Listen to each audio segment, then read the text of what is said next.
মোশাররফ হোসেন মোল্লাকে অভিনন্দন করছি। ছাত্রদের কাছ থেকে আদায় করা হয় প্রথম দ্বিতীয় তৃতীয় পরীক্ষার রেজাল্ট একত্রে ছাত্রছাত্রীদের কাছ থেকে নেওয়া হয়। এই ব্যাপারে প্রধান শিক্ষক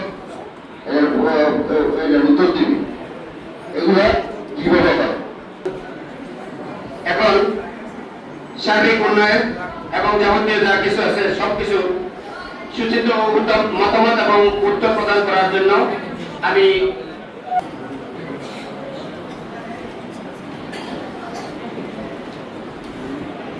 শিক্ষার মান উন্নয়ন ও বিদ্যালয়ের সার্বিক উন্নয়ন এর মত বিনিময় সভা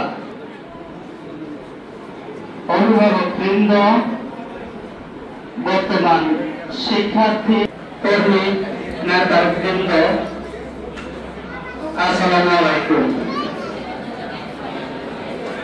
আমাদের বিদ্যালয়টি 1996 ম্যানেজিং কমিটির বর্তমান অভিভাবক সদস্য